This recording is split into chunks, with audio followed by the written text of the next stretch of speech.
Warahmatullahi wabarakatuh. Kami dari kelompok 9, yaitu saya, Jian Saklimasari, Minhatul Maula, dan Kaneng Astri, ingin mempresentasikan tentang metode teknis analisis dan interpretasi data penelitian IAT. Pembahasannya yang pertama pengertian analisis data penelitian, metode, teknik analisis, dan interpretasi data penelitian IAT. Pengertian analisis data penelitian. Kata analisis berasal dari bahasa Grek atau Yunani, terdiri dari kata ana dan lis. Ana artinya atas, lis artinya memecahkan atau menghancurkan. Agar data bisa dianalisis, maka data tersebut harus dipecah dahulu menjadi bagian-bagian kecil, kemudian menggabungkannya bersama untuk memperoleh pemahaman yang baru. Analisis data berasal dari hasil pengumpulan data, sebab data yang telah terkumpul, bila tidak dianalisis hanya menjadi barang yang tidak bermakna, tidak berarti, menjadi data yang mati, data yang tidak berbunyi. Oleh karena itu, analisis data di sini berfungsi untuk memberi arti, makna, dan nilai yang terkandung dalam data tersebut. Analisis data disebut juga pengolahan data dan penafsiran data. Analisis meliputi penyajian data dan pembahasan dilakukan secara kualitatif konseptual. Analisis data harus selalu dihubungkan dengan konteks dan konstruk analisis. Konteks berkaitan dengan hak-hak yang berhubungan dengan struktur karya, sedangkan konstruk berupa bangunan konsep analisis. Konstruk tersebut menjadi bingkai analisis. Jadi, analisis data bisa dikatakan adalah suatu cara penelitian yang menghasilkan data deskriptif analisis, yaitu apa yang dinyatakan oleh responden secara tertulis atau lisan, dan juga diperlakukannya yang nyata, diteliti, dan dipelajari sebagai sesuatu yang utuh. Kemudian metode teknik analisis dan interpretasi data penelitian IAT. Metode analisis data penelitian, analisis data kuantitatif, metode penelitian yang berlandasan pada filsafat positif, objek-objek yang dapat diamati sebagai sasaran dalam penelitian kuantitatif, objek tersebut dapat diamati sebagian atau secara keseluruhan. Data yang dikumpulkan dari objek tersebut berupa angka-angka yang kemudian dianalisis dengan menggunakan perhitungan statistika. Dari perhitungan statistik tersebut dapat mendeskripsikan suatu objek yang dapat dimunculkan dalam bentuk tabel ataupun grafik.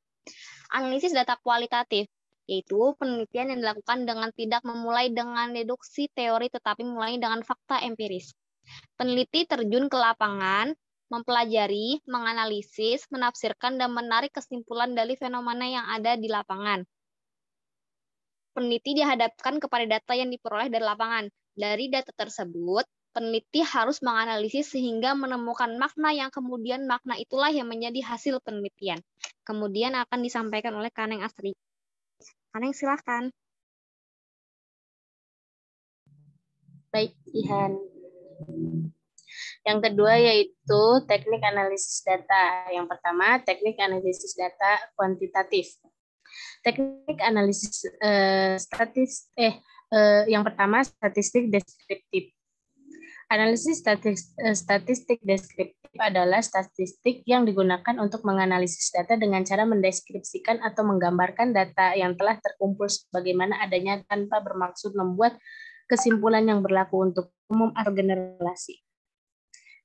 Teknik analisis statistik deskriptif yang dapat digunakan antara lain yang itu pertama, penyajian data dalam bentuk tabel atau distribusi frekuensi dan tabulasi silang. Yang kedua, penyajian data dalam bentuk visual seperti histogram poligon. Yang ketiga, perhitungan ukuran tendensi sentral kayak mean, median, modus. Terus habis itu yang keempat, penghitungan ukuran letak kuartil, desil, dan persentil. Yang kelima, perhitungan ukuran penyebaran seperti standar deviasi, varian, strength, deviasi kuartil, mean deviasi, dan sebagainya. Selanjutnya,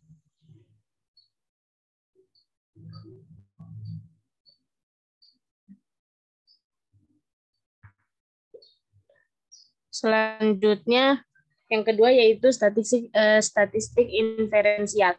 Analisis statistik inferensial adalah statistik yang digunakan sebagai upaya untuk mengadakan penarikan kesimpulan dan membuat keputusan berdasarkan analisis yang telah dilakukan biasanya analisis ini mengambil sampel tertentu dari sebuah populasi yang jumlahnya banyak, dan dari hasil analisis terhadap sampel tersebut digeneralisasikan terhadap populasi. Nah, statistik inferensial terbagi ke dalam dua bagian, yaitu analisis korelasional. Analisis korelasional itu adalah analisis statistik yang berusaha untuk mencari hubungan atau pengaruh antara dua buah variabel atau lebih. Contohnya hubungan antara jumlah sales dengan volume penjelasan perusahaan. Yang kedua, analisis komparasi, yaitu teknik analisis statistik yang bertujuan untuk membandingkan antara kondisi dua buah kelompok atau lebih. Contoh perbedaan kualitas pelayanan antara toko A dan toko B. Nah, yang selanjutnya teknik analisis yang kualitatif, yaitu yang pertama analisis konten. Analisis konten disebut juga dengan istilah analisis isi.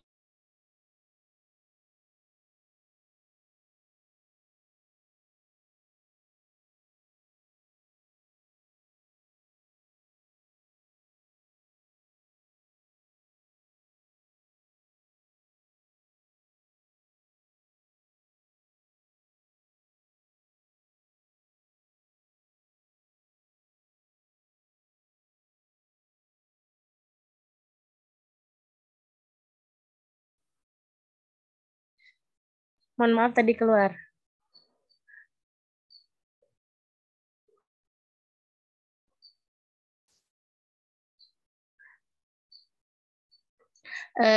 Maka ada dua hal yang perlu diperhatikan. Pertama, pesan mempunyai makna ganda yang bersifat terbuka. Data selalu dapat dilihat dari beberapa perspektif, khususnya apabila data tersebut benar-benar bersifat simbolik. Yang kedua, makna tidak harus tersebar, walaupun konsensus atau persetujuan intersubjektif mengenai makna sebuah pesan akan sangat memudahkan analisis. Lalu selanjutnya teknik analisis kualitatif yang selanjutnya itu analisis naratif.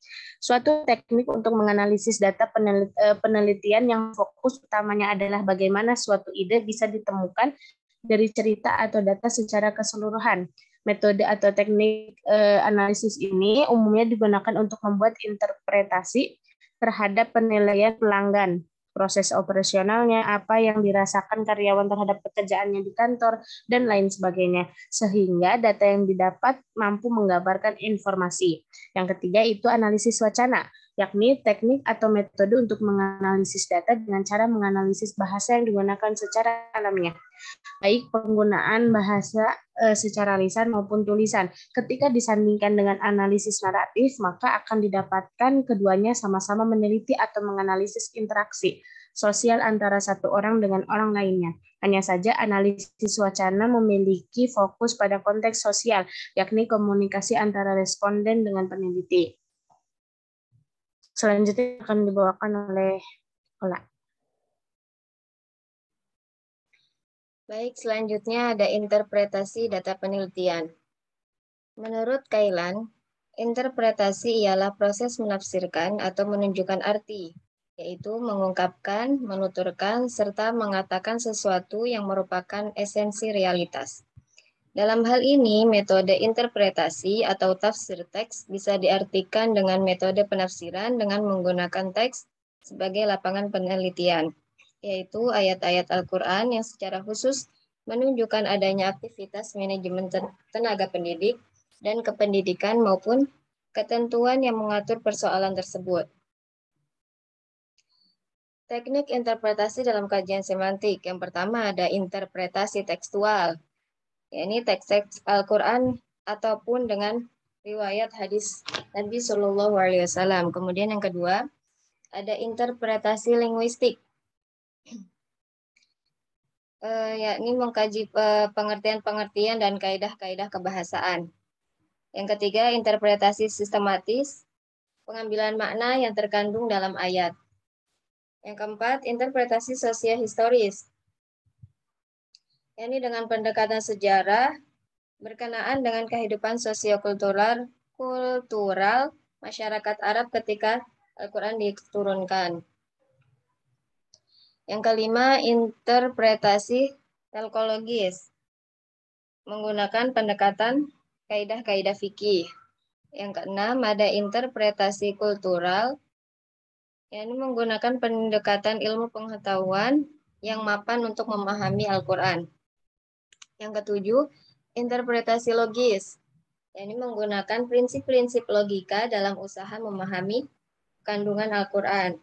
Yang kedelapan, interpretasi ganda, menggunakan dua atau lebih teknik interpretasi terhadap sebuah objek tafsir. Sekian dari kelompok kami. Sekian dari kelompok kami. Selanjutnya sesi tanya jawab. Apakah ada yang ingin bertanya, teman-teman?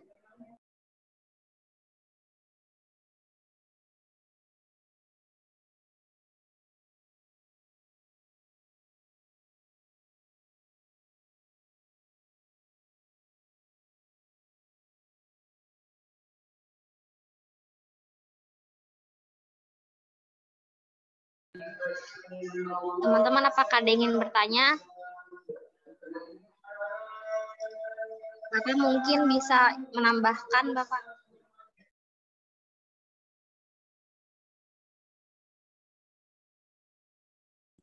Sudah. Sudah, Bapak. Baik, bismillah, alhamdulillah, wassalatu wassalamu ala rasulillah wa ala alihi washabihi wa man wala wa ba'd. Kita lanjutkan diskusi tentang analisa data ya. Tadi sudah disampaikan definisi analisa data. Jadi secara umum analisa data itu ya proses dalam konteks riset kualitatif ya. Karena kita lebih kepada riset yang bersifat kualitatif. Jadi analisa data kualitatif itu adalah upaya untuk mengorganisasikan data, memilah-milahnya menjadi satuan yang dapat dikelola, disintesiskan, dicarikan polanya, ditemukan apa yang penting dari data penelitian untuk diambil kesimpulan. Yang dimaksud dengan mengorganisasikan data itu berarti menjadikan data itu ke dalam beberapa kategori komponen seperti halnya organisasi, di mana organisasi itu kan ada ketua, ada sekretaris, ada bendahara, ada menteri-menteri atau ada divisi-divisi. Nah, dalam konteks data penelitian itu juga harus dilakukan organisasi seperti itu ya. Diklasifikasi berdasarkan tempat dan tentu fungsinya masing-masing sehingga mudah untuk dikelola, mudah untuk dibaca dan dipahami. Karena kalau data atau informasi yang kita kumpulkan misalnya dari buku-buku, dari jurnal-jurnal, dari dokumen-dokumen yang lainnya, atau kalau penelitiannya lapangan berarti hasil wawancara, hasil observasi, hanya kita kumpulkan dalam bentuk tulisan yang tidak terorganisir, itu tidak enak dibaca, tidak enak dipahami, susah untuk dipahami. Makanya dibutuhkan analisa. Nah, ketika Anda analisa, ya, maka data yang campur aduk tadi itu akan terstruktur, akan tersistematisasi dalam bentuk dalam bentuk kategori dan sub-sub kategori. Itulah kira-kira mengorganisasikan data.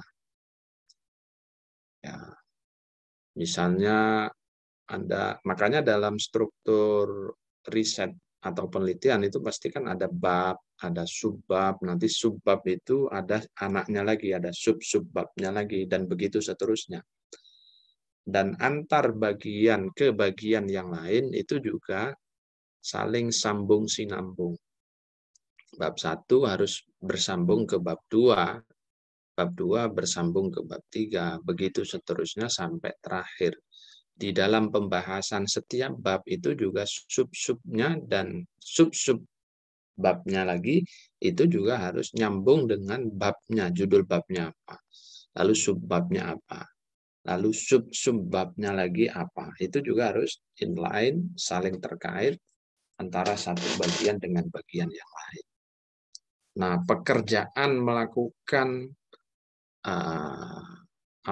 klasifikasi atau pengorganisasian data semacam ini, memilih menempatkan informasi A ke dalam sub yang A, informasi B ke dalam sub bagian yang B, ya, dalam naskah kerja riset kita itu bagian dari kerja analisa.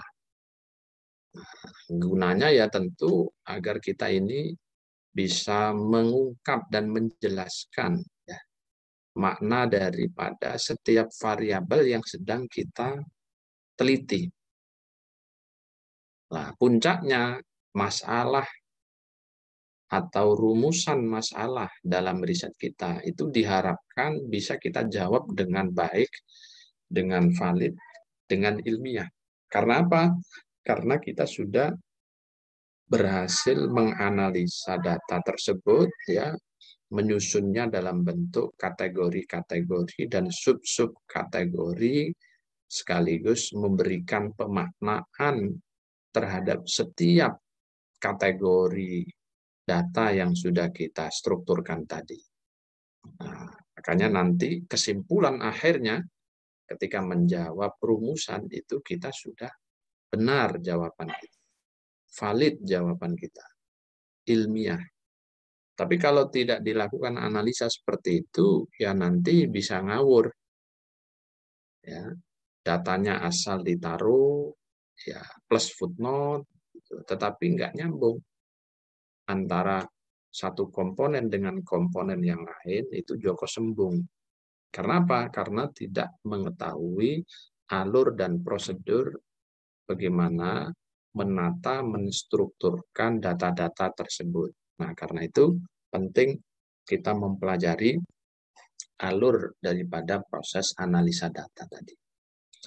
Dalam konteks ADK, analisa data kualitatif, ya, ada beberapa teknik prosedural yang biasanya dikutip dan dijadikan langkah-langkah praktis oleh peneliti kualitatif, khususnya atau termasuk di dalamnya adalah peneliti-peneliti IAT. Misalnya adalah teknik analisa data kualitatif yang ditawarkan oleh Miles dan Huberman, gitu ya. Di mana menurut Miles dan Huberman ini ada 3 langkah. Yang pertama adalah reduksi data, nomor 1. Nomor 2 adalah data display atau penyajian data. Kemudian yang ketiga adalah inferensi dan verifikasi atau pengambilan kesimpulan dan juga verifikasi. Apa itu reduksi data? Langkah pertama menurut Miles dan Huberman, ketika nanti Anda menulis, kan ada metodologi ya, subbab itu ada metodologi penelitian, nomor 1 jenis penelitian, 2 ini, nanti nomor 4 apa nomor 5 saya lupa urutannya, itu ada teknik analisa data. Nah, kira-kira isinya antara lain bisa Anda merujuk kepada pendapatnya Miles dan Huberman ini langkah-langkahnya. Di langkah-langkah teknis analisa data pada riset ini merujuk kepada pendapat Miles dan Huberman yang terdiri dari 3 langkah. Misalnya begitu. Yang pertama adalah reduksi data. Anda jelaskan reduksi itu apa. Secara singkat, yang dimaksud reduksi itu adalah kerja memilah dan memilih data. Data tadi kan buahnya. Data itu bisa berupa informasi, baik yang didapatkan dari buku-buku, jurnal-jurnal, berarti itu bersifat teks, ya, teks tertulis, atau yang didapatkan dari lapangan melalui wawancara, observasi, ya, atau FGD misalnya. Lalu dari lapangan ini kan Anda transkripsi, ya, misalnya wawancara kan ada transkripsi, Anda tulis dalam laptop dalam bentuk bahasa tulis gitu. Nah, itu harus dilakukan reduksi. Kenapa? Karena kalau tidak Anda lakukan reduksi data, maka data Anda akan terlalu banyak nanti. Banyak sekali. Maka reduksi data itu. Reduksi itu Anda pilih, lalu Anda pilih, Anda kurangi, mana yang tidak relevan Anda buang. Yang relevan Anda pertahankan, Anda ambil. Nah, jadi kalau risetnya katakanlah terkait dengan, misalnya judulnya itu apa? Pandangan Ar-Razi, maksudnya Fakhruddin Ar-Razi ya. Pandangan Fakhruddin Ar-Razi tentang pernikahan beda agama, misalnya begitu. Ya, telaah tafsir Mafatihul Ghaib. Nah, kalau begitu, maka data-data yang Anda kumpulkan adalah yang terkait dengan tema ya, pernikahan beda agama. Nah, spesifiknya karena Anda kasusnya pada tafsir Mafatihul Ghaib, maka Anda mengumpulkan data itu dari tafsir Mafatihul Ghaib. Karena ini masuk tematik ya, maka cara tematik itu kan temanya apa? Dalam hal ini temanya adalah pernikahan beda agama.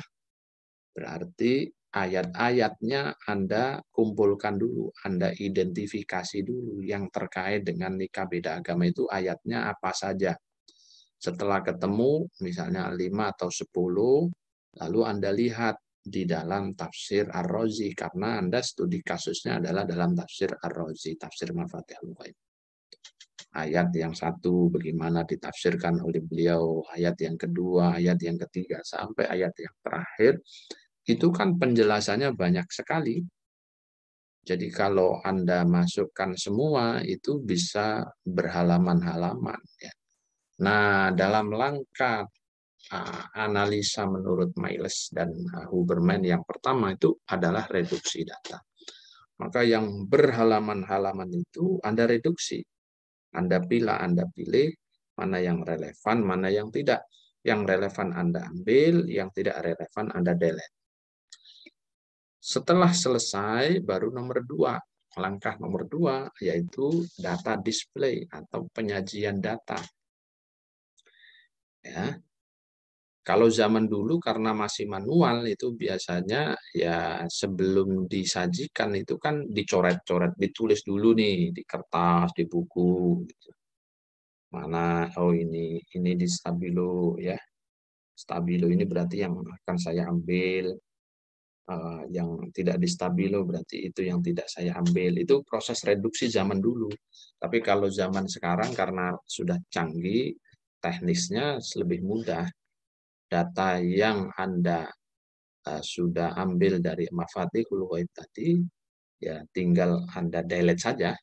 Filenya Anda bedakan, gitu ya. File yang asli hasil penukilan dari kitab tafsirnya, ya data lengkapnya, baru Anda save as, bikin nama file baru, ya file yang baru tentu isinya adalah sudah melalui proses reduksi ya, sudah pemilahan mana yang relevan dengan tema, mana yang tidak relevan. Setelah itu Anda sajikan. Nah, dalam langkah yang kedua ini, proses penyajian ini butuh apa ya namanya? Butuh kelihayan ya. Nah, nanti butuh metodologi analisa. Di belakang nanti akan saya terangkan metodologi analisanya ya. Kalau ini kan lebih aspek tekniknya. Teknis ya, analisa tapi teknis, langkah-langkah teknis. Urutan langkah-langkah teknisnya. Ya, jadi dalam tahap penyajian itu Anda harus bisa menyampaikannya berdasarkan kategori-kategori tertentu. Ya. Misalnya apa diurutkan. Pertama tentu takrif daripada nikah itu apa. Lughatan wastilahan. Lalu beda agama itu apa maksudnya. Kalau digabungkan nikah beda agama itu berarti takrifnya atau definisinya seperti apa. Anda jelaskan. Nah, terkait dengan definisi begini, tentu rujukannya kan bisa merujuk ke, ya kalau definisinya etimologis berarti rujukannya kamus-kamus yang otoritatif. Kalau terminologis berarti ya buku-buku yang membahas tema ini. Buku-buku fikih atau buku-buku hukum tentang hukum Islam. Nah, baru nanti mengerucut definisi yang Anda maksud. Nah, itu kan kategori pertama, definisi dulu selesai. Habis definisi, lalu pindah ke sub berikutnya. Apa sub berikutnya? Nah, itu tahap penyajian ya. Dan begitu seterusnya, bab 1 selesai. Pindah ke bab 2. Oh, cocoknya bab 2 dikasih judul apa? Judul besarnya. Nah, lalu di bab 2 ini berapa subbab? Oh, ada 3. Oh, ada 4 subbab. Oh, bab sub pertama apa? Anda bikin. Nah, judul subbab A. Subbab A selesai, Anda narasikan hasil temuan Anda itu sesuai dengan isi pembahasan di subbab A. Ya, bab 2A, apa isinya? Oh, butuh pecahan-pecahan lagi ya, silahkan dibikin sub-subbab. A berarti punya sub lagi 1, 2, 3 misalnya. Nah, tergantung kebutuhan Anda. Nah, ini namanya penyajian ya. Dan begitu seterusnya selesai bab 2, bab 3, bab 4 sampai terakhir bab 5 penutup. Itu harus berkesinambungan antara satu bab ke bab berikutnya, antara sub-subbab yang ada di dalam bab tersebut. Harus betul-betul sinambung sehingga bisa dipahami dan diketemukan benang merahnya. Sehingga di langkah terakhir ketika mengambil kesimpulan itu pembaca bisa paham. Jadi di setiap bagian-bagian bab itu biasanya diminta kesimpulan umum bab. Bab 2 ini kesimpulan umumnya apa, tulis dalam satu paragraf. Lalu antarkan menuju ke bab 3. Di ujung bab 3 juga ada kesimpulan bab 3, lalu beri kalimat pengantar penyambung ke bab 4. Begitu sampai nanti kesimpulan besar terakhir yang diletakkan di bab 5. Nah, ini langkah teknis ya, teknis. Kalau Anda memakai konsepnya Miles dan Huberman. Yang kedua, Anda bisa pakai Spreadly. Ya, Spreadly. Ini kalau Spreadly ada 4 langkahnya. Pertama, analisis domain. Yang kedua, analisis taksonomi. Yang ketiga, analisis komponensial. Yang keempat adalah analisis tema budaya. Nah, untuk memudahkan, ya, yang dimaksud dengan analisis domain itu adalah gambaran umum dari objek penelitian Anda. Kalau penelitiannya itu katakanlah tentang pernikahan, pernikahan ahlul kitab, pernikahan beda agama, ya, misalnya itu umum. Nah, domainnya, itu berarti beda agama itu kan bisa beda agama, tapi sesama samawi. Nah, misalnya ada kategori gitu kan, agama samawi, agama ardi. Ya, samawi itu berarti Islam, kemudian Yahudi, Kristen misalnya. Nah, itu berarti beda agama, tapi dalam lingkup samawi, agama samawi. Tapi ada yang kedua, domain yang kedua adalah ranah yang kedua, beda agama ardi, tapi dalam kategori agama ardi. Nah, itu Anda harus temukan domainnya ini. Riset Anda ini masuk domain yang mana? Apakah domain yang pertama ataukah domain yang kedua? Domain yang dimaksud dalam penjelasan ini bukan domain website ya, bukan internet, kan ada domain-domain itu, bukan yang itu. .com, .net, .org, bukan yang itu. Tapi domain yang dimaksud itu dalam kerangka riset-riset ilmu sosial ya. Oke, domainnya sudah ketemu, maka Anda analisa taksonominya. Misalnya, tadi kan nikah beda agama. Ada 2 domain, agama samawi dan agama ardi misalnya. Nah, Anda jelaskan taksonomi dari masing-masing. Taksonomi itu subdomainnya. Ya kan? Lalu karakteristik di setiap taksonomi itu.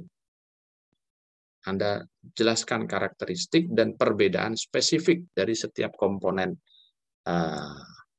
subdomainnya. Itu Anda jelaskan. Baru yang terakhir, Anda cari benang merah yang menghubungkan semua domain yang ada. Sinambung antara satu domain dan subdomainnya ini, itu Anda analisa.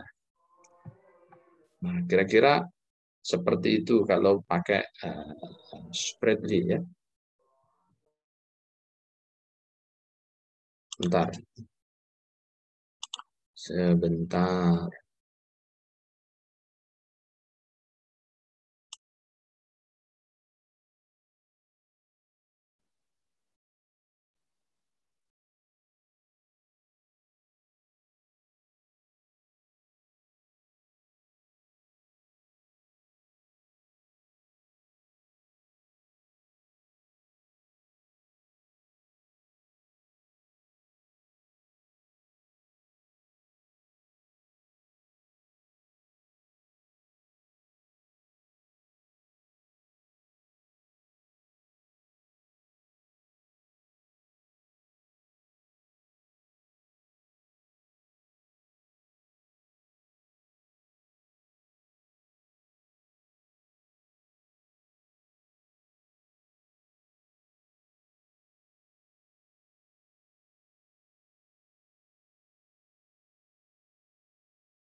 Mana tadi?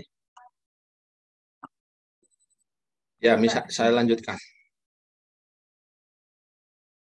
Spreadly, nah ini contohnya ya, misalnya kita riset Living Quran, katakanlah tentang tradisi khatmul Quran. Gitu ya. Lalu kita jelaskan ya sub-sub domainnya, kategorisasinya. Misalnya ada khatmul Quran itu bin nador, ada khatmul Quran bil ghaib, gitu ya. Misalnya kalau ada kategori yang lain, gabungan antara bin nador dan bil ghaib misalnya. Ya silakan Anda tambahin, berarti ada sub lagi ketiga. Lalu masing-masing sub harus ada jabarkan lagi, itu namanya taksonomi ya, analisis taksonomi. Oh, bin nador itu ada yang dilaksanakan secara individual, ada yang dilaksanakan secara kolektif, ada yang gabungan kolektif plus individual, misalnya begitu ya. Dan seterusnya sesuai dengan data yang Anda temukan di lapangan. Misalnya kan Anda riset khatmul Quran di pesantren A, itu. Lalu datanya setelah Anda observasi, Anda lihat di situ. Wah, ternyata unik ya, bin nadornya ada, bil ghaibnya ada, gitu ya. Lalu masing-masing, oh ada yang individual, ada yang kolektif dia pelaksanaannya. Jadi kategori sub-sub kategori ini bisa Anda jelaskan dan Anda kembangkan lagi sesuai dengan temuan yang ada di lapangan.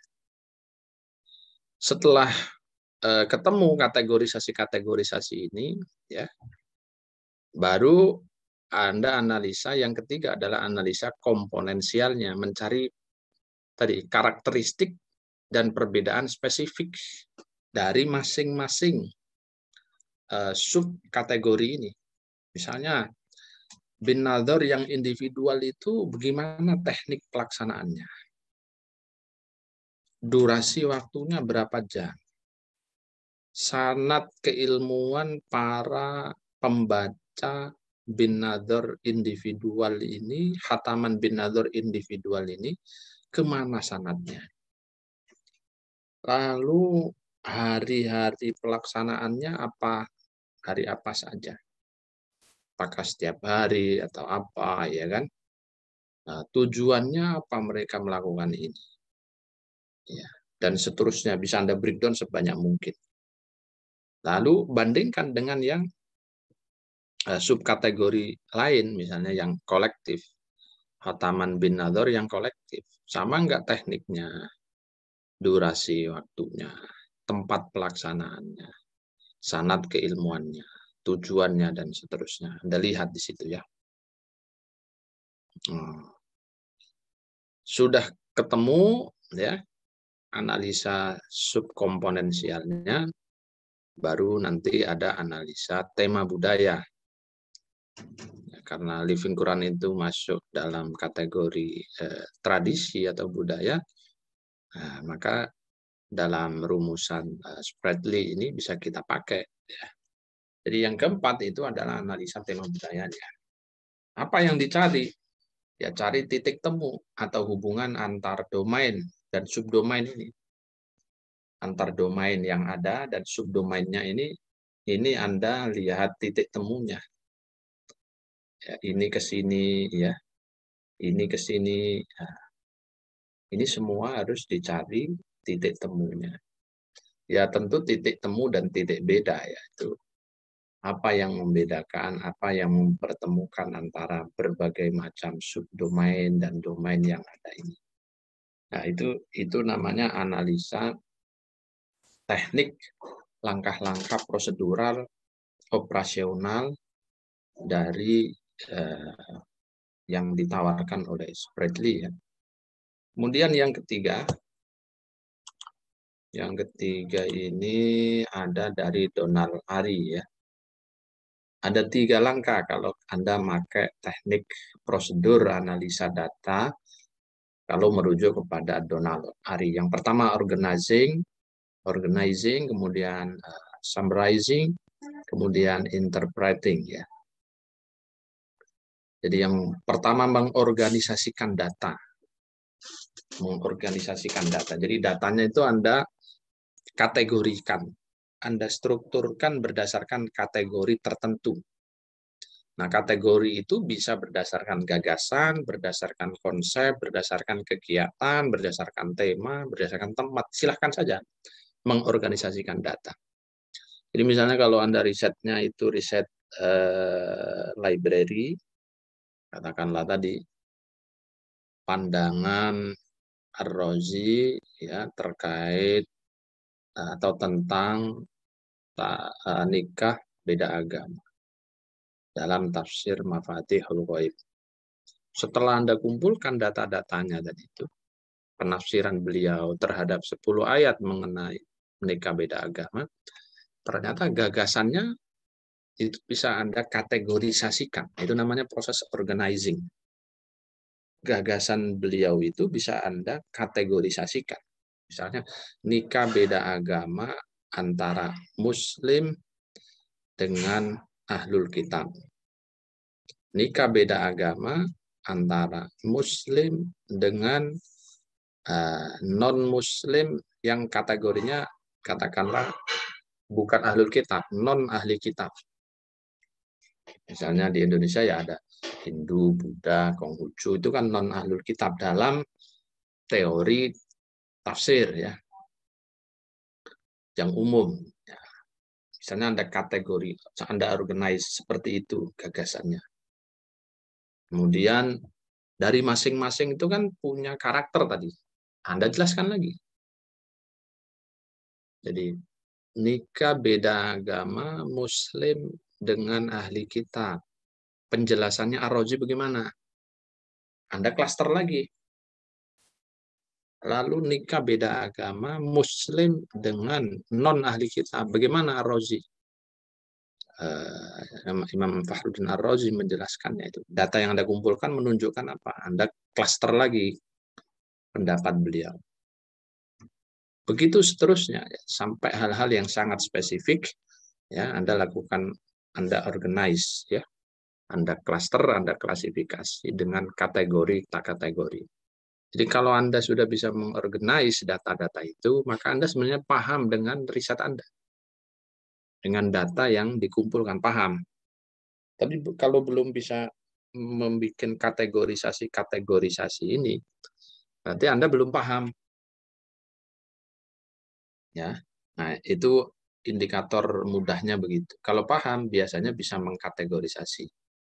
Nah, di dalam mengkategorisasi ini juga, nanti Anda bisa merujuk kepada teori-teori tertentu. Ya, boleh dalam penelitian kualitatif juga. Jadi siapa menulis apa dalam risetnya, lalu dia punya kategori apa. Nah, kategori yang dipakai oleh si Fulan tadi itu dalam jurnalnya atau dalam disertasinya bisa diadopsi oleh Anda. Ya, Anda adopsi, lalu Anda pakai untuk mengklasifikasi atau mengorganisasi data penafsirannya siapa Fakhruddin Ar-Razi. Tinggal nanti penjelasan setiap klaster tadi itu Anda cari dari kitabnya, dari tafsirnya.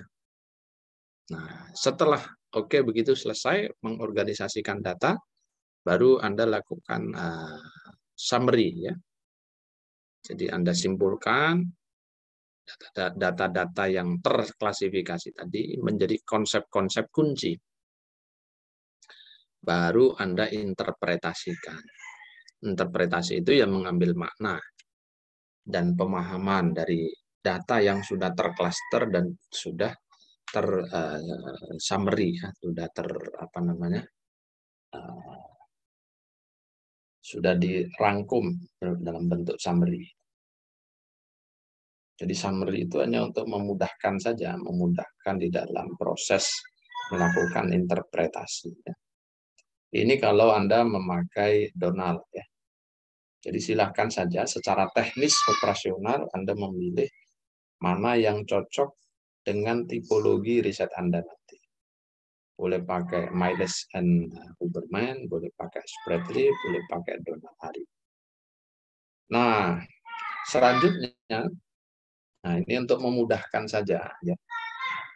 Di dalam menganalisa data itu juga harus diketahui tipologi riset kita.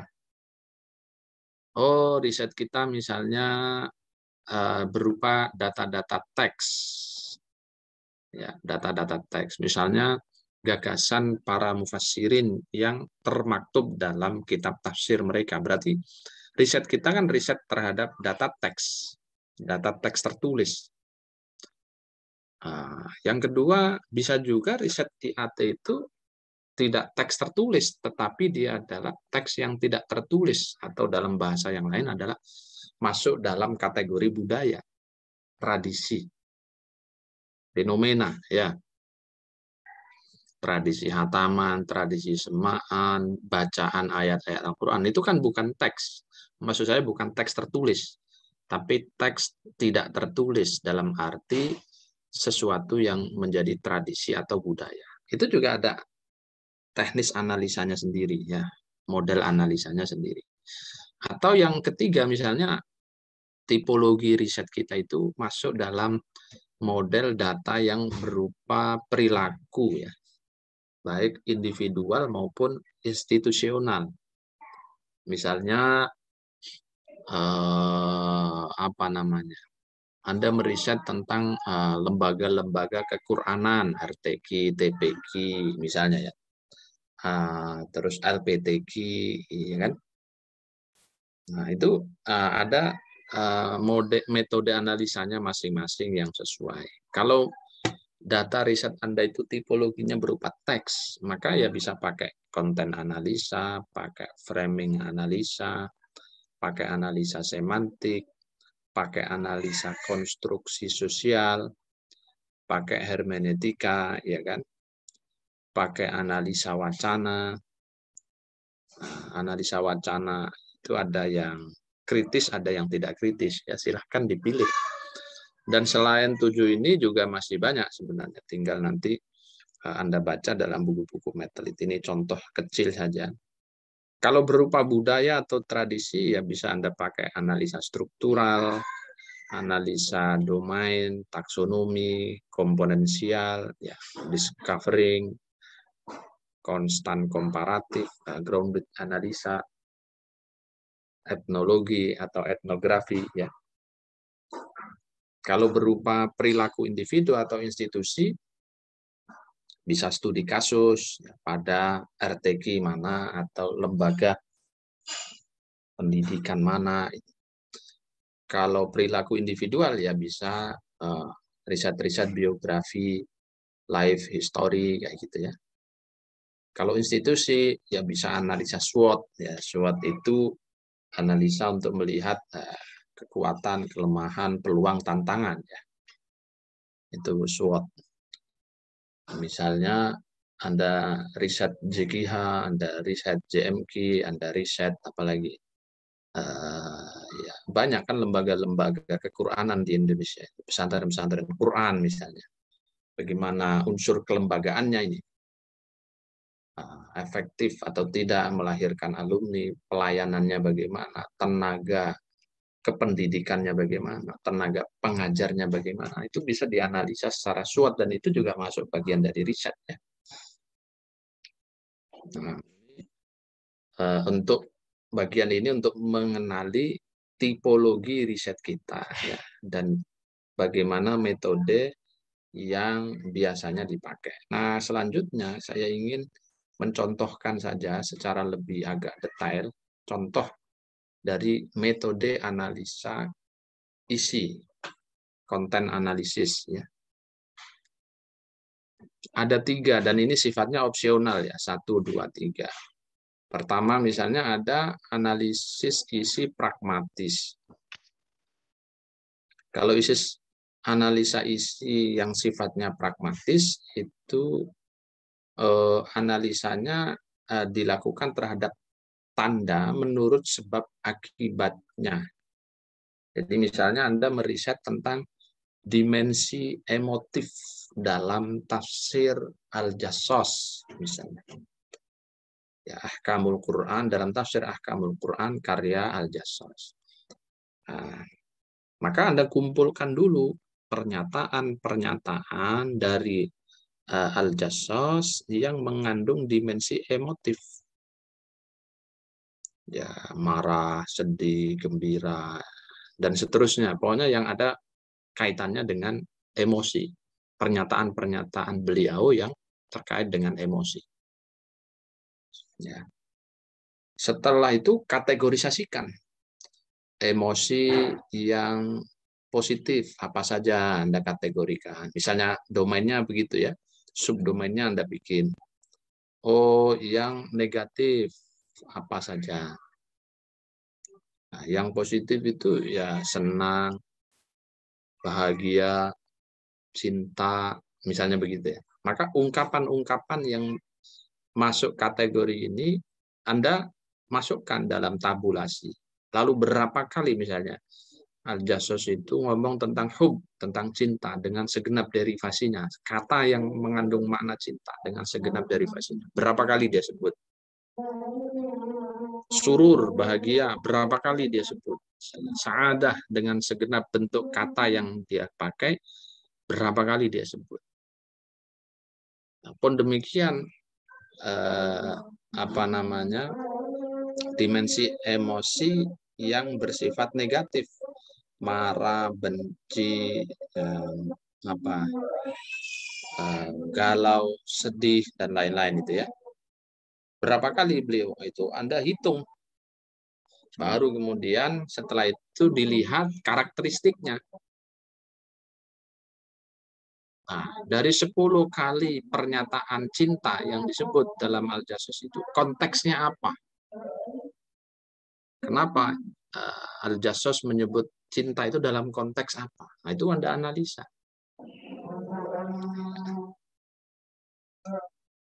Dari 5 kali pernyataan emotif yang terkait dengan benci, itu di mana saja, dalam konteks apa saja, untuk tujuan apa diungkapkan oleh Al-Jasus. Anda jelaskan. Nah, itu namanya analisis isi yang bersifat pragmatis. Yang kedua, Anda juga bisa memilih model yang kedua, analisis isi yang semantik. Nah, untuk semantik ini sebenarnya Anda sudah belajar tentang ilmu semantik di mata kuliah yang lain ya. Jadi cukup membantu saya kira kalau Anda memakai analisa isi semantik. Semantik itu kan ilmu tentang makna kata ya, makna kata. Jadi makna yang ditunjukkan oleh kata itu. Makna itu kan macam-macam kalau dalam ilmu semantik. Ada makna yang denotatif, ada yang konotatif gitu ya. Atau dalam bahasa Arabnya makna hakiki, makna majazi gitu ya. Kemudian ada makna kata, ya, makna mufrodat kalau dalam bahasa Arabnya, makna kata. Lalu makna korelasional.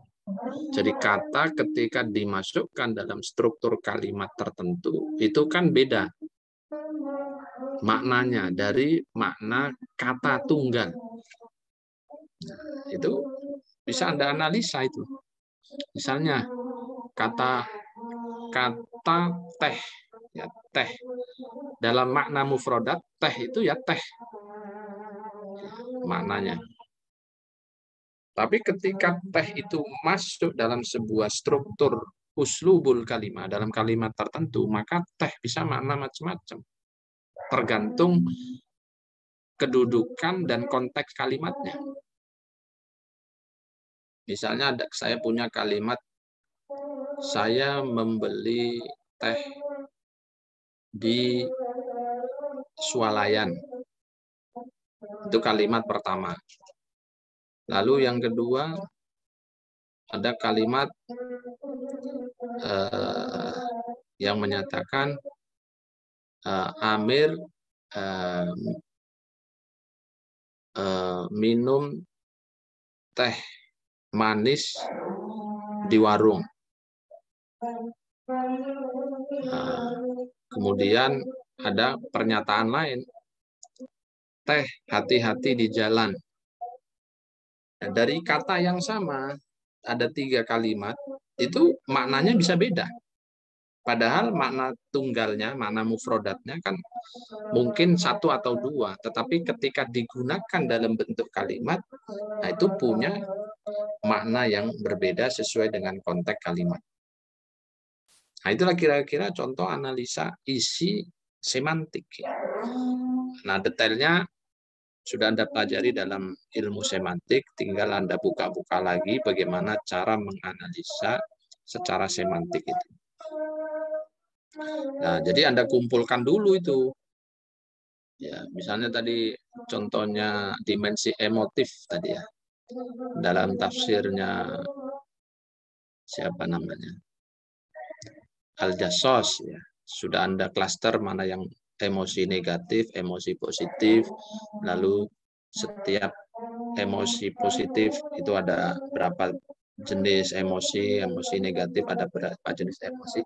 Nah, ketika Anda analisis isi semantik, maka Anda harus memahami setiap kata yang digunakan oleh Al-Jasos. Makna mufrodatnya, makna korelasionalnya, baru nanti akan bisa Anda ambil kesimpulan. Nah, gitu ya.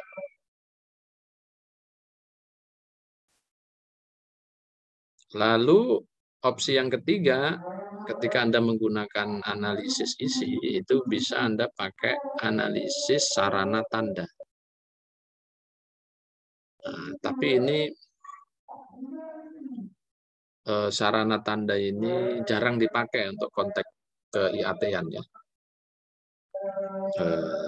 Dia dipakai biasanya untuk meriset-riset tentang syair-syair, puisi-puisi, ya, atau prosa-prosa dalam dunia adab, sastra atau ilmu bahasa. Itu sering dipakai yang ini. Tapi kalau IAT biasanya kalau yang nggak pertama yang kedua ini. Tapi yang paling banyak yang kedua. La ilaha illallah.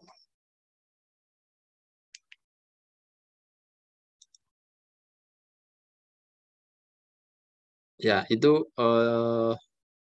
tentang analisis isi. Jadi nanti kalau Anda mengkaji pemikiran seorang mufassir, katakanlah begitu, dalam kitab tafsirnya, maka Anda kumpulkan data-data yang terkait dengan tema yang Anda riset, variabel yang Anda riset, objek yang Anda riset, kemudian Anda hitung berapa kali dia mengucapkan kalimat tertentu dalam tafsirnya itu, baru Anda lihat apakah Anda menganalisanya secara pragmatis ataukah secara semantik. Nah, itu prosedurnya sedikit berbeda. Tapi secara umum langkah analisis konten atau konten analisis itu ya sama ya. Jadi temanya apa, kemudian kalimat-kalimat atau data-data yang terkait dengan ungkapan yang disampaikan oleh si mufasir atau tokoh yang Anda kaji itu Anda kumpulkan. Setelah Anda kumpulkan, Anda teliti betul kata per kata yang diungkapkan oleh tokoh tersebut. Baru Anda lakukan interpretasi atau pemaknaan terhadap kata-kata tersebut. Baru diambil kesimpulan. Lalu kalau menggunakan analisis wacana, discourse analysis atau tahlilul khitab, ya, ada 3 opsi. Ada yang model-model analisis wacana positivistik. Biasanya yang positivistik itu riset-riset yang terkait dengan aspek lugawi, dari redaksi ayat Al-Quran atau dari aspek-aspek lugawi dari nadhom-nadhom mengenai ulumul Quran, mengenai ya, ilmu qiraat, itu kan ada nadhoman-nadhoman. Nah, itu Anda analisa kesesuaian struktur bahasanya dengan gramatikal Arab. Nah, itu analisa positivistik itu. Jadi kalau struktur bahasanya itu inline sesuai dengan gramatikal bahasa Arab, berarti ini bagus. Kalau tidak sesuai, maka Anda analisa argumennya apa. Nah, kenapa syairnya ini kok menggunakan lafadz ini rofa? Padahal harusnya nasab karena dia menjadi maf'ulun bih. Kenapa dibaca rofa oleh pembuat nadhom ini? Apa alasannya? Apa argumentasinya? Itu analisa positivistik. Jadi rujukannya adalah kaedah-kaedah yang ada di dalam ilmu gramatik bahasa, baik nahwu maupun sorofnya. Lalu opsi yang kedua bisa juga dengan wacana kritis. Wacana kritis itu tidak sekedar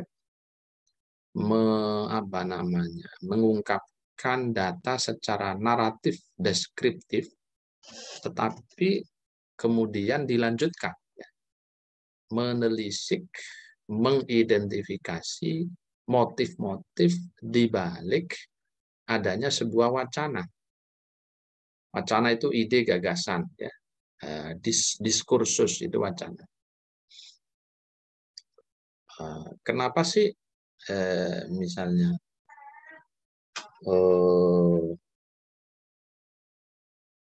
nikah beda agama itu terjadi pro kontra. Jadi wacananya kan mengenai hukum nikah beda agama. sebagian mengatakan boleh, sebagian mengatakan tidak boleh, sebagian mengatakan boleh dengan catatan. Itu kan kategorisasi umumnya. Nah, bagi peneliti yang menganalisa data ini dengan wacana kritis, maka tidak sekedar mengklasifikasi secara deskriptif. Sebagian mengatakan boleh, sebagian tidak boleh, sebagian mengatakan boleh dengan syarat. Tidak berhenti di situ, tapi dilanjutkan. Kenapa demikian? Kenapa ada ulama membolehkan? Argumentasinya apa? Alasannya apa? Konteksnya disampaikan dalam konteks yang bagaimana? Lalu yang kedua, kenapa mengatakan tidak boleh? Alasannya atau argumentasinya apa? Konteks ulama ini mengatakan kebolehan itu dalam konteks apa? Nah, itu ditanyakan. Dan seterusnya ya. Demikian pula yang membolehkan dengan syarat tertentu. Itu namanya kritis. Ya. Jadi tidak sekedar berhenti di deskripsi kategori-kategori pendapat ulama, tetapi masuk lebih dalam. Menelisik sebab musabab, motif-motif di balik perkembangan wacana yang ada. Lalu opsi yang ketiga bisa juga Anda menggunakan wacana konstruksionis. Konstruksionis ya. Ini mirip dengan wacana kritis gitu ya. Tapi kalau konstruksionis ini selangkah lagi lebih maju karena dia kritisnya itu kritis yang spesifik, yaitu kritik ya, yang membangun. Karena itu ditambahkan ke opsi yang ketiga. Karena kritik itu kan ada dua. Ada kritik yang bersifat konstruktif, ada kritik yang destruktif. Nah, yang ketiga ini adalah kritik wacana konstruksionis, berarti yang membangun. Nah, bagaimana caranya? Ya, setelah Anda kritisi tadi, bagaimana realitas itu dibingkai, direproduksi, didistribusi ke halayak. Pertanyaannya sampai ke sana. Ya. Bagaimana para mufassir itu melihat realitas pernikahan beda agama? Lalu bagaimana mereka menyampaikan dan mereproduksi pendapatnya dalam kitab tafsir? Tafsir A, tafsir B, tafsir C. Mendistribusikannya melalui apa? Oh, melalui karya yang tertulis, melalui pidato-pidato, khutbah-khutbah, ya kan? Nah, itu bisa dianalisa. Sehingga sampai pada titik dampak daripada wacana itu kepada kehidupan masyarakat, sosial, keagamaan seperti apa. Nah, itu juga ditelisik. Nah, ini gambaran umum ya bagaimana kita masuk ke dalam analisis wacana. Nah, baik analisis isi maupun analisis wacana itu bisa kita terapkan dalam konteks riset-riset KIAT-an. Ya. Dan ini analisa ini sering dipakai ya dalam konteks untuk mengungkap penafsiran-penafsiran data, ya, mengungkap makna di balik data. Analisis wacana yang itu dipakai untuk mengungkap apa sih sebenarnya maksud di balik data-data yang ada yang terwacanakan dalam kitab-kitab tafsir mengenai isu tertentu itu bisa Anda ungkap melalui analisa wacana seperti ini. Nah, ini beberapa tambahan ya, dan mungkin nanti akan bisa Anda dalami melalui pembacaan-pembacaan yang lebih terhadap buku-buku dan juga hasil riset-riset bagaimana mengaplikasikan beberapa metode analisa data dan juga teknik operasional analisa data yang tadi di atas sudah saya jelaskan. Dan di pertemuan-pertemuan yang akan datang, itu akan diperkaya lagi mengenai beberapa pendekatan. Ya. Jadi di dalam menganalisa data itu tidak cukup hanya menggunakan teknik operasional proseduralnya saja, reduksi, display, itu teknik operasional yang bersifat prosedural. Ya. Teknik analisa yang bersifat prosedur, langkah-langkah teknisnya. Atau menggunakan metode analisa yang tadi saya sebutkan, menggunakan hermeneutika, menggunakan semantik, dan seterusnya. Tidak hanya di situ, tapi juga nanti akan masuk ditambahi dengan pendekatan. Ya. Pendekatan, tapi tidak hari ini, tapi di pertemuan yang akan datang, insya Allah. Bagaimana pendekatan-pendekatan itu juga ikut memperkaya di dalam proses menganalisa data riset kita. Demikian, jika ada hal-hal yang ingin didalami, dikonfirmasi, dan ditanyakan, saya persilakan.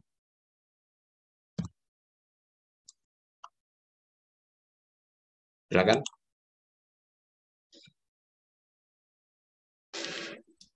Bapak izin bertanya.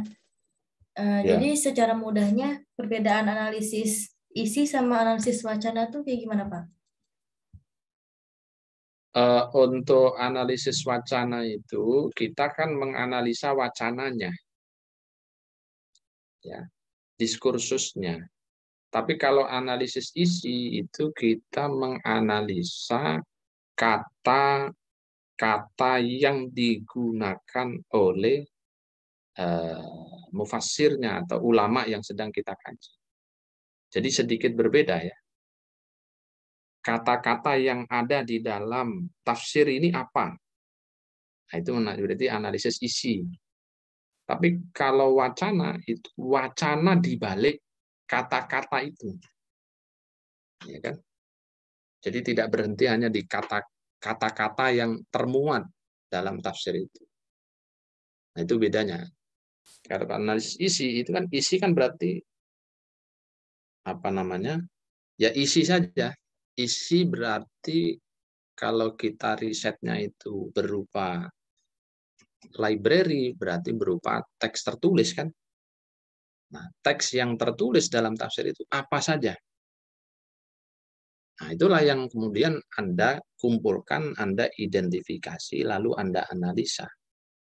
Nah, kalau menggunakan analisis isi berarti tadi Anda kumpulkan berapa kali mufassir ini menggunakan kata ghadab. Dalam konteks apa saja beliau menggunakan kata ghadab. Ya. Kenapa melakukan atau memakai kata ghadab? Kok tidak memakai selain kata ghadab? Itu yang dianalisa, itu namanya analisis isi. Nanti akan mengantarkan kepada kesimpulan tertentu. Nah, tapi kalau wacana tidak berhenti di situ, tapi dia menarik kepada sesuatu yang ada di balik kata-kata yang dituliskan oleh mufassir. Jadi sedikit lebih apa ya? Lebih dalam dan mungkin lebih luas gitu ya. Karena tidak sekedar kata yang dia analisa, tidak sekedar rentetan kalimat yang dia analisa, tetapi di luar kata dan di balik kalimat itu juga dia analisa. Nah, itu perbedaan mendasar daripada tahlil apa namanya al-madmun dengan tahlil al-khitab itu. Oh, jadi analisis wacana itu lebih kritis ya, Pak, lebih mudahnya. Iya. Dia lebih kritis ya. Ya dua-duanya sebenarnya kritis juga, tetapi kalau tahlilul khitab itu jauh lebih kritis ya. Dalam kenyataannya demikian. Sebenarnya analisis wacana itu lebih kepada apa ya? Kalau prakteknya lebih kepada data-data yang tersebar ke ranah publik, sering dipakai di situ karena analisis wacana itu kan adopsi dari kebiasaan jurnalis ya. Jadi membaca wacana yang berkembang di dunia pers. Ya, asalnya, tapi kemudian diadopsi, ditarik, bisa digunakan, diadopsi dalam konteks dunia ke-IAT-an. Nah, itu analis. Kalau analisis isi itu memang spesifik dipakai untuk melihat teks-teks yang tertulis. Itu asal-usulnya, teks-teks yang tertulis. Pakainya adalah konten analisis. Dalam kitab tafsir, dalam kitab ulumul Quran, dalam manuskrip-manuskrip yang lain, ya itu bisa memakai analisis isi. Tapi kalau tahlilul khitab atau wacana, asal-usulnya itu adalah metode analisa yang dipakai untuk menganalisa media. Ya, baik media yang tertulis maupun media televisi yang tidak tertulis, ya, berupa suara atau berita. Lalu dikumpulkan, ini wacana yang sedang dikembangkan apa nih? Oh, kritik kepada pemerintah, gitu ya. Pernyataannya bisa macam-macam. Oh, penguatan di bidang ekonomi syariah. Oh, wacana yang ingin dikembangkan ini adalah wacana mengenai misalnya apa namanya? Pentingnya toleransi antar umat beragama. Nah, soal isunya bisa macam-macam. Kalimat dan pernyataannya bisa macam-macam. Kebijakannya bisa macam-macam. Misalnya terakhir kebijakan tentang penggunaan toa misalnya. Itu kebijakan itu sebenarnya kalau ditarik dalam wacana itu adalah wacana tentang pentingnya toleransi antar warga bangsa, kan begitu. Antar umat beragama, bahkan intra umat beragama juga masuk sebenarnya. Tapi bingkainya itu dibingkai dalam sebuah kebijakan berupa pengaturan toa-toa misalnya. Tapi wacana besarnya itu adalah wacana tentang pentingnya toleransi dalam kehidupan beragama, baik intra maupun antar agama. Nah, kira-kira begitulah asal-usul dari metode atau ya metode analisa wacana ini. Discourse analysis itu asal mulanya adalah metode yang dipakai oleh para wartawan di dalam memetakan wacana yang dikembangkan oleh masyarakat, baik masyarakat elit maupun masyarakat bawah dalam percakapan-percakapan di media. Kemudian diadopsi oleh para pengkaji lainnya untuk meneliti wacana yang dikembangkan oleh para fasir atau oleh tokoh-tokoh pengkaji Al-Quran. Nah, berbeda kan? Ada perbedaannya kan? Iya, ada Pak. Ya, hanya saja memang dibutuhkan apa ya, kejelian dari seorang peneliti ketika menggunakan analisis wacana dalam kerja riset IAT yang dia lakukan. Karena dia tidak sekedar menganalisa kata atau kalimat yang termaktub, tetapi juga harus berhasil menangkap kira-kira wacana yang ingin dikembangkan oleh mufasir ini apa. Itu harus bisa ditangkap oleh kita sebagai periset atau sebagai peneliti. Kalau tidak bisa, ya jatuhnya nanti sama dengan analisa isi. Ya, jatuhnya akan sama. Karena yang dianalisa kan teks dua-duanya nanti.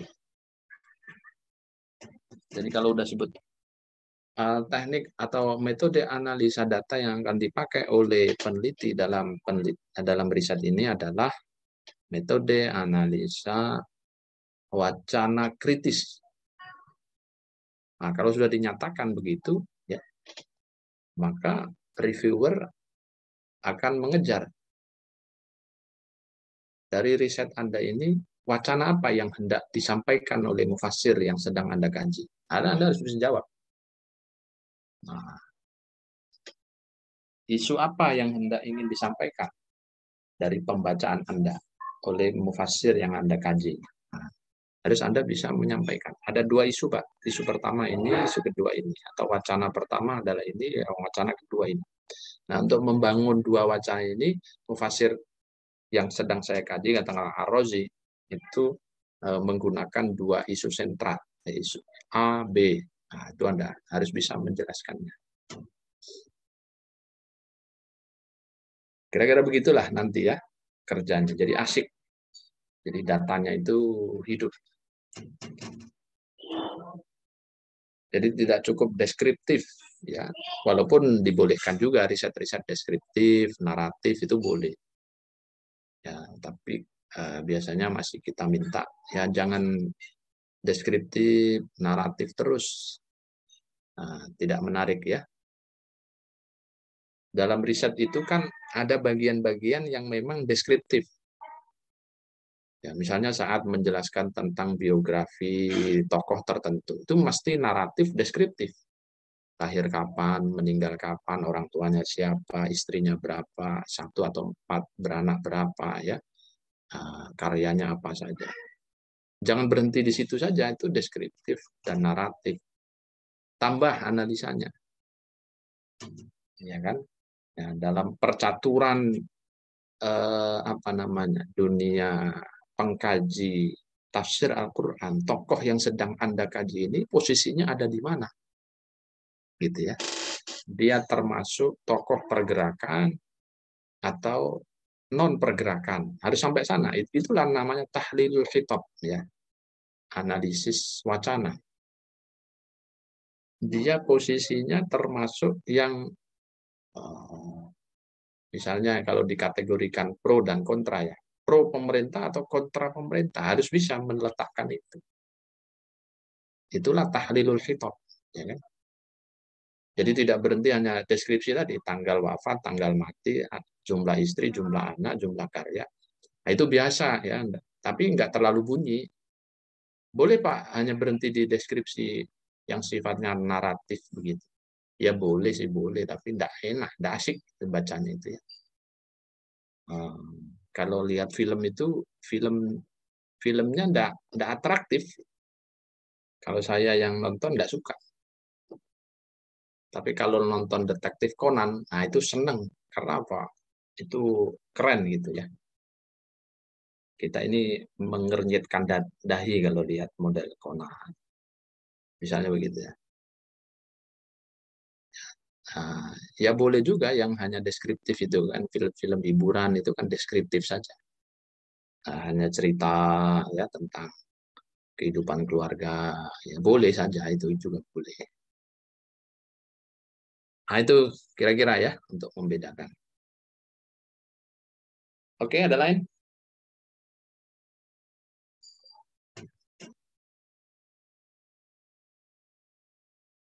Bapak boleh satu lagi nggak? Kan saya Ya. baca salah satu atau beberapa ini ya skripsi contoh dari yang cutting dulu gitu. Ini kan tentang teknik analisis data ini ada di bab 3. Kebanyakan memang bab 3, cuman ada juga di skripsi lain yang bab 3-nya bukan tentang analisis data, Pak.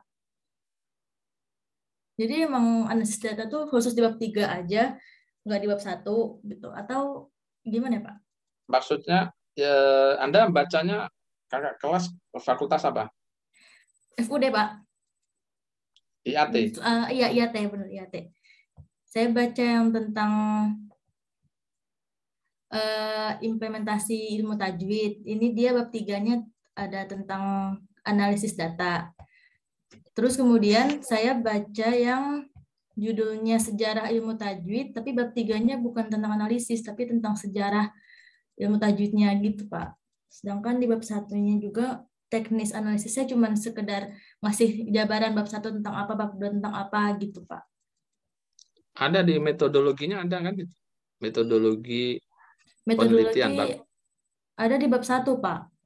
Nah iya, itu kan ada Oh, itu komponen-komponen sama yang Pak, sama teknik analisis data. coba lihat di metodologi, lalu ada sub 1, sub 2, sub 3 ada kan? Oh iya, ada benar Pak. Nah, itu ada nggak teknik analisa data atau metode analisa data, ada nggak di situ? Ada teknik pengumpulan data, Bawahnya, bawahnya. metode Nah, analisis data Pak. Ini Pak. ya itu di situ letaknya nanti. Oh, boleh di sini. Nah, dia pakai apa? Deskriptif, lalu dijelaskan Di lagi sini apa. dijelaskannya dia ada subbabnya lagi, metode analisis data. Di antaranya yang dia gunakan yang pertama analisis kausalis, yang kedua analisis historis, yang ketiga analisis teks. Ya, itu bisa itu.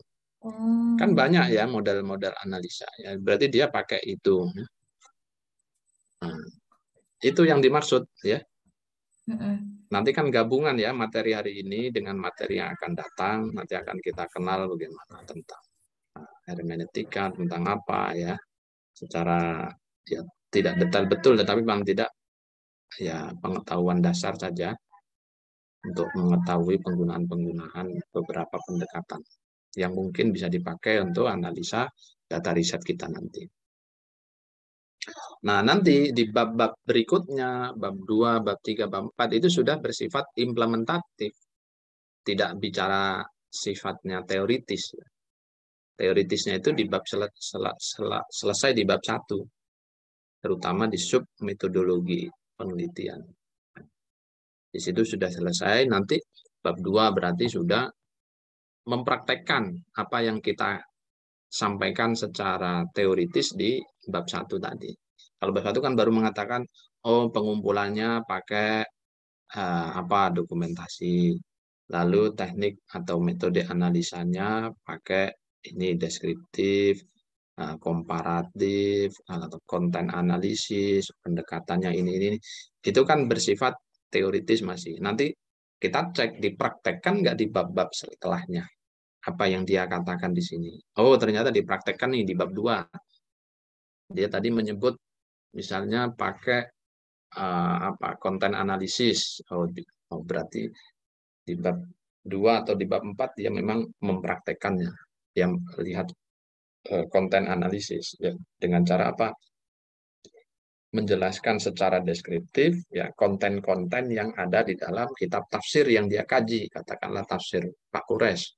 Dia jelaskan betul tuh pernyataan-pernyataan Pak Kures. Oh, berarti ini memang langkah-langkah konten analisis. Oke, tinggal nanti kita lihat ya kecocokannya ya. Pendekatannya yang disebut di bab 1 tadi dipakai nggak? Oh, dia pakai pendekatan sejarah, dipakai nggak dalam bab 2, bab 3, bab 4? Oh, dipakai. Terutama pada waktu menjelaskan misalnya sejarah penulisan tafsir ini bagaimana, sejarah penulisnya sendiri bagaimana. Oh, berarti dia praktekkan. Tidak sekedar menempelkan di bab 1 saja, tapi dipraktekkan betul di bab-bab selanjutnya. Biasanya kita cek begitu pada waktu review atau ujian ya. Itu kalau modelnya adalah library ya, library. Kalau modelnya itu field research, penelitian lapangan di Quran misalnya. Ya itu tetap di bab 1 ya, nanti bab 2-nya itu bicara aspek teoritisnya mengenai tema yang dia bahas. Kalau Khatmul Quran berarti bab 2 menyelesaikan Khatmul Quran.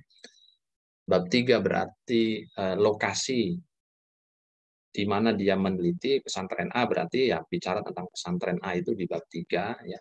Nah, di situ ada pendekatan sejarah karena bicara sejarah pendirian pesantrennya, lalu macam-macam terkait dengan pesantren. Baru bab 4-nya bicara tentang tradisi di situ.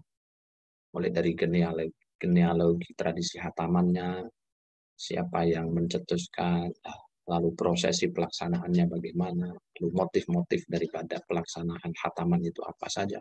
Semua dijelaskan di bab 4 ya. Nah, baru di bab 5 nanti diambil kesimpulannya. Nah, itulah kira-kira nanti gambarannya ya, kurang lebih.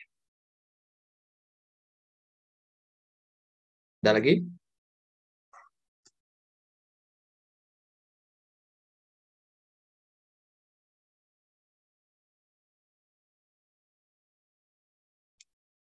Ada? Cukup?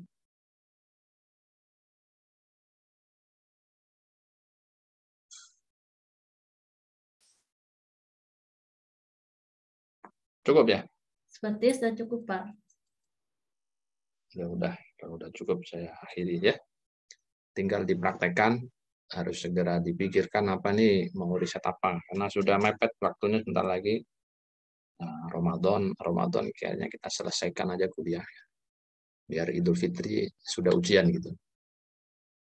Nah, nanti kita lihat lagi, mudah-mudahan cukup waktunya. Demikian, saya rasa cukup dan kita akhiri dengan hamdalah, alhamdulillahirabbil alamin. Wassalamualaikum warahmatullahi wabarakatuh. Waalaikumsalam Waalaikumsalam warahmatullahi warahmatullahi wabarakatuh. wabarakatuh. Terima kasih, Terima Bapak. kasih banyak, Pak.